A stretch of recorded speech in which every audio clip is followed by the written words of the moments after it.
जय हिंद दोस्तों। मैं सुमित सारस्वत ओजांग टाइम्स चैनल पर आप सभी का हार्दिक अभिनंदन करता हूं। और मैं आज आपके लिए बहुत ही शानदार विषय लेकर के आया हूं जो आज परिचर्चा में बना हुआ है। आप सभी जानते हैं कि चंद्रयान 3 को लेकर के आज पूरे विश्व भर में किस तरह का माहौल है और पूरे विश्व की नज़रें भारत के इस चंद्रयान 3 मिशन पर टिकी हुई हैं।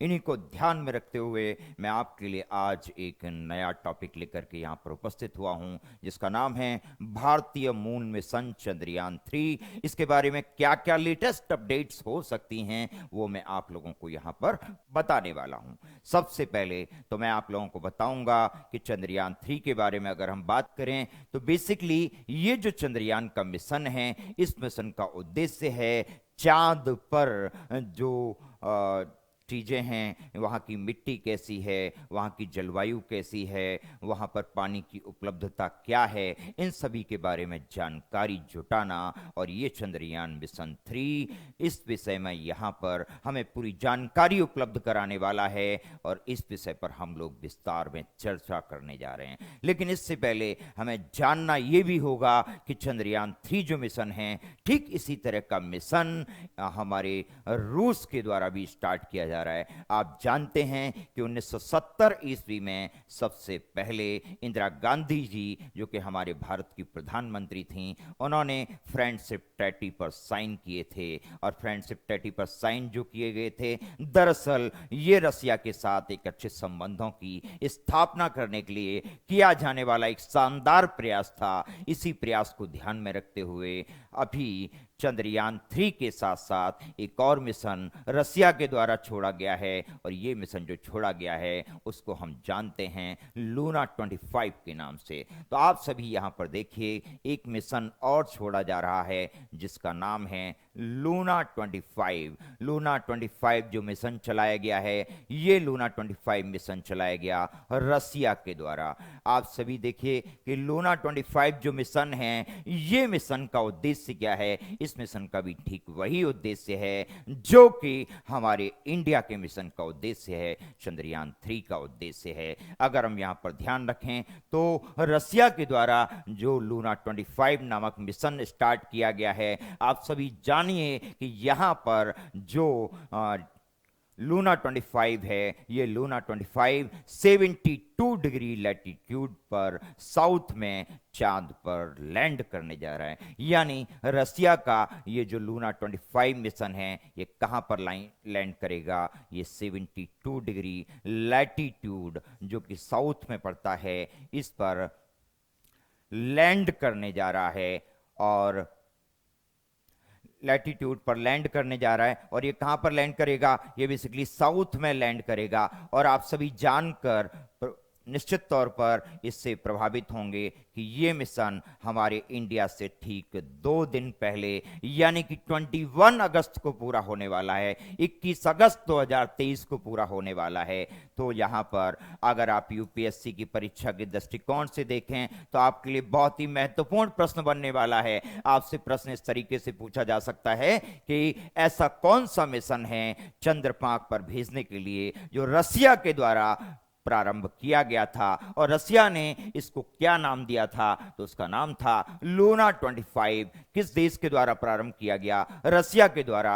और रसिया का लूना 25 जो मिशन है वो कितने डिग्री लैटिट्यूड पर, 72 डिग्री लैटिट्यूड पर साउथ में ये मिशन उतरने वाला है चांद की सतह पर। और ये कब उतरेगा, 21 अगस्त 2023 को पूरा होने वाला है। यानी आपको ध्यान में रखना होगा कि चंद्रयान मिशन 3 के साथ साथ ये भी बहुत ही महत्वपूर्ण है जो आपकी परीक्षा में आपसे प्रश्न के रूप में पूछा जा सकता है। अगर हम चंद्रयान 3 की बात करें तो चंद्रयान 3 आप सभी जानते हैं कि चंद्रयान 3 का जो मिशन है वो 23 अगस्त को पूरा होने वाला है। यानी 23 अगस्त 2023 को ये मिशन पूरा होगा। और जैसे ही ये मिशन पूरा होगा, ये कहां पर लैंड करेगा, ये मिशन भी 69 डिग्री लैटिट्यूड पर साउथ में उतरने वाला है। तो 69 डिग्री लैटिट्यूड पर ये मिशन पूरा होने वाला है। तो आप सभी को ध्यान रखना है। और ये मिशन भी कहां पर जाकर चंद्रमा के कौन से पोल पर उतरेगा? साउथ पोल पर 69 डिग्री लैटिट्यूड पर पूरा होने वाला है। आप देख करके प्रभावित होंगे कि इस बार जो एस सोमनाथ जी हैं, जो कि चंद्रयान-3 मिशन के और इसरो के प्रमुख हैं, उन्होंने इस बात का दावा किया है कि वो इस बार पूरी तरीके से चंद्रयान 2 में जो असफलताएं हुई थीं उस तरह की असफलताओं को यहां पर होने नहीं देने जाएंगे, यानी पूरा फोकस है। लेकिन आप एक चीज यहां पर देख सकते हैं कि लूना 25 जो कि रसिया का मिशन है और चंद्रयान 3 जो कि भारत का मिशन है, बेसिकली ये जो मिशन है इस पर ये सिर्फ इंडिविजुअली इंडिया और रसिया के लिए महत्वपूर्ण होने वाला नहीं है, बल्कि पूरे विश्व के लिए भी महत्वपूर्ण होने वाला है। इसके पीछे कारण क्या है? क्योंकि नासा ने यह प्लान किया हुआ है कि 2025 तक वो अपना जो चांद की सतह है उस चांद की सतह पर मानव को उतार के रहेगा, मानव को खड़ा करके रहेगा। यानी लूना में 25 और इंडिया का चंद्रयान 3, ये दोनों मिशन न केवल इंडिविजुअल स्तर पर बल्कि वैश्विक स्तर पर अपनी एक नई पहचान स्थापित करने वाले हैं। वैश्विक स्तर पर ये एक नया आयाम प्रस्तुत करने वाले हैं और इनके द्वारा जो आयाम प्रस्तुत किए जाएंगे वो पूरे विश्व के लिए एक नई पहचान के रूप में होंगे। और इन्हीं को ध्यान में रखते हुए नासा भी जो प्रयोग करेगा, नासा के द्वारा 2025 में अपने जो चांद पर मानव को उतारने का जो प्रयास है, निश्चित तौर पर ये दोनों मिशन नासा के उस मिशन में योगदान देने वाले हैं। आइए जानते हैं हम इसके बारे में और क्या क्या महत्वपूर्ण जानकारियां हैं जो हमें यहां पर जानने के लिए मिल सकती हैं। तो देखिए, ध्यान दीजिए, यहां पर हमें कौन कौन सी जानकारियां हैं जो हमें जानने के लिए मिलेंगी। तो सबसे पहले देखिए कि हमारा जो चंद्रयान 3 है वो बेसिकली आखिरी चरण में पहुंच चुका है।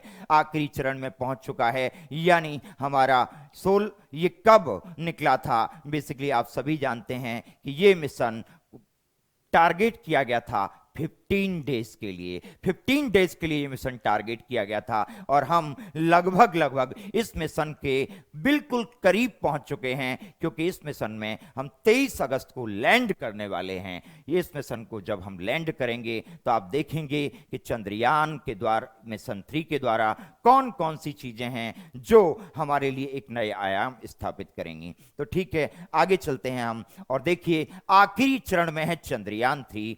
आज होंगे लैंडर प्रोपल्सन मॉड्यूल। सबसे पहले जानेंगे कि लैंडर प्रोपल्सन मॉड्यूल क्या होते हैं। अगर हम लैंडर प्रोपल्सन मॉड्यूल की बात करें तो जो हमारा चंद्रयान मिशन 3 है इसमें एक लैंडर लगा होता है और उस लैंडर में एक प्रोपल्सन मॉड्यूल होता है। दरअसल ये लैंडर 4 इंजनों से युक्त किया गया है और 4 इंजन को जोड़कर इसको पहले जो चंद्रयान 2 में 5 इंजनों की शक्ति लगाई गई थी उससे भी अधिक प्रभावशाली, यानी 800 वाट पावर का इसमें 4 इंजन लगाए गए हैं जो कि इस मिशन को एक नई दिशा देने वाले हैं। अब देखिए, 23 अगस्त को चांद पर उतरेगा, ये बात मैं ऑलरेडी आपको बता चुका हूं।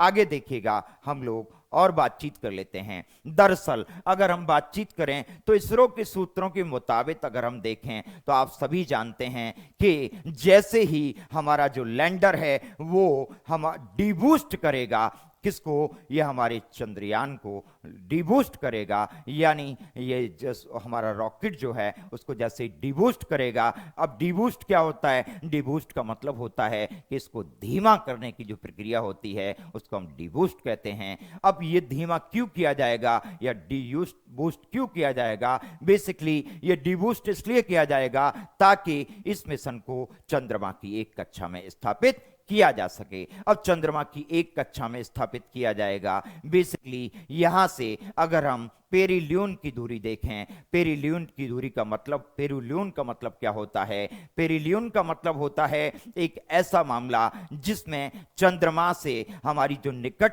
की दूरी है वो 30 किलोमीटर है। और इसके अलावा अपोलियन की बात करें तो अपोलियन जो है वो क्या है? ये चंद्रमा से सबसे दूर का बिंदु है जो कि चंद्रमा से 100 किलोमीटर की दूरी पर स्थित है। तो इसरो ने इस बारे में क्या क्या कहा है? इसरो ने कहा है कि जैसे ही लैंडर डीबूस्ट किया जाएगा इस मिशन से, तो डीबूस्ट करने के बाद उसे एक कक्षा में स्थापित किया जाएगा और इसको या तो चंद्रमा के निकटतम बिंदु यानी कि पेरिलियन पर, या फिर इसको चंद्रमा से सबसे दूर बिंदु पर यानी कि अपोलियन पर स्थापित किया जाएगा। यह दक्षिण में 69 डिग्री लैटिट्यूड पर स्थापित किया जाएगा, जिससे चांद की सतह के बारे में, चांद पर जल की उपलब्धता के बारे में, चांद की प्रकृति के बारे में, चांद पर किस तरह की आकृतियां हैं, इन सब के बारे में विस्तार से जानकारी जुटाई जा सके, इस बारे में यह महत्वपूर्ण जानकारियां उपलब्ध कराएगा। अब आगे चलते हैं हम लोग। अब देखिए आगे वाली स्लाइड में, यहां पर अगर बात करें तो आप देख रहे हैं कि चंद्रमा के बिल्कुल करीब पहुंच चुका है। हमारा जो रोवर है वो बेसिकली क्या कर रहा है? चंद्रमा के चारों ओर परिक्रमा कर रहा है, इसके नजदीक पहुंचने की कोशिश कर रहा है। अब ये चंद्रयान 3 का कौन सा चरण है? आप जानते हैं कि अब ये चंद्रयान 3 जो है वो चंद्रमा की चौथे चरण में पहुंच गया है, यानी चौथी कक्षा में पहुंच चुका है। लेकिन अब आप देख रहे हैं कि चंद्रयान 3 बुधवार को चौथी बार इसकी कक्षा को बदल दिया गया। अब इसकी कक्षा को क्यों बदला गया, इसके पीछे कारण क्या है? इसकी कक्षा को बदलने के पीछे कारण यह है कि चंद्रयान 3 चंद्रयान 2 की तरह कहीं पहले की तरह नष्ट ना हो जाए, इस चीज का ध्यान यहां पर रखा गया है। और बेसिकली चंद्रयान की जो 5वीं कक्षा है, जिसको हम चंद्रयान का अंतिम चरण कहेंगे, इसमें हमारा जो चंद्रयान है वो सफलतापूर्वक प्रवेश कर चुका है। अब ये चंद्रमा के बहुत ज्यादा नजदीक आ चुका है। और इसके साथ साथ अगर हम कहें तो अंतरिक्ष यान जो है, यानी हमारा जो अंतरिक्ष यान है, उस अंतरिक्ष यान में चंद्रमा से जुड़े अपने जितने भी अभ्यास हैं, जितने भी जुड़े हुए युद्धाभ्यास हैं, उन सभी युद्धाभ्यासों को पूरी तरीके से कंप्लीट कर लिया है। यानी हम कह सकते हैं कि अब हमारा जो चंद्रयान 3 है ये अपने अंतिम यानी कि 5वें चरण में प्रवेश कर चुका है। अब 5वें चरण में ये प्रवेश कर चुका है, तो ऐसी स्थिति में हमें कुछ और नई जानकारी यहां पर प्राप्त करनी होगी। बेसिकली अगर हम देखें तो युद्धाभ्यास पूरे करने के बाद यहां पर क्या हो रहा है? बेसिकली जैसे ही 5वें चरण में चंद्रमा के चरण में प्रवेश कर जाएगा, तो चंद्रमा के 5वें चरण में प्रवेश कर चुका है। और इस चरण में प्रवेश करने के बाद ये चंद्रमा के चारों ओर निकटतम और दूरस्थ बिंदु पर परिक्रमा करने लगेगा और चंद्रमा की एक सतह पर अपने रोवर को स्थापित कर देगा। और जब रोवर स्थापित होगा तो हमें भिन्न भिन्न प्रकार की चंद्रमा से जुड़ी हुई जानकारियां मिलने लगेंगी। अब आप देखिए कि 2 मिशन एक साथ, एक तरफ है लूना 25 जो कि रसिया के द्वारा भेजा गया है, जो 21 अगस्त को पहुंच रहा है, और एक तरफ दूसरा मिशन है जो कि चंद्रयान 3 है, जो कि इसरो के द्वारा प्रक्षेपित किया गया है, श्रीहरिकोटा से प्रक्षेपित किया गया है। और श्रीहरिकोटा जो कि आंध्र प्रदेश में स्थित है, यहां से प्रक्षेपित किया गया है। तो जब इस तरह के मिशन भेजे जाते रहेंगे तो निश्चित तौर पर चंद्रमा के बारे में ये जब दोनों मिशन नई नई खोज करेंगे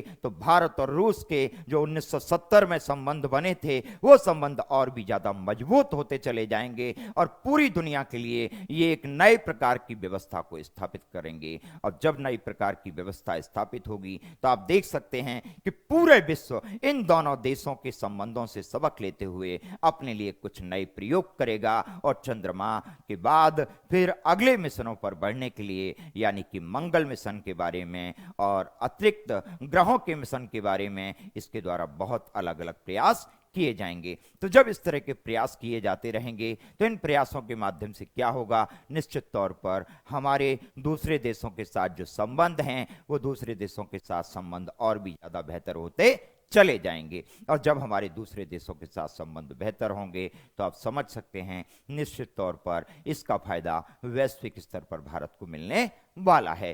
तो अगर आप देखें तो दुनिया के आगे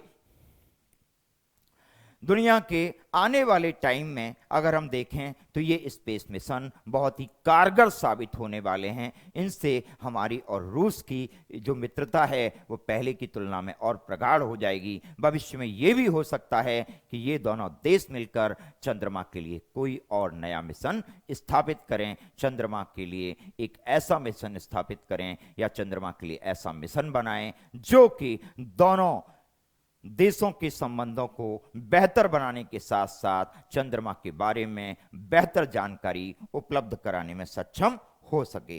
तो इस तरह के मिशन समय समय पर चलते रहने चाहिए। तो अब इसी संदर्भ में हम समय समय पर अपने अपडेट्स जो है वह आप लोगों के समक्ष प्रस्तुत करते रहेंगे। अगली जानकारी के साथ हम लोग फिर उपस्थित होंगे कल की क्लास में। तब तक के लिए जय हिंद, जय भारत।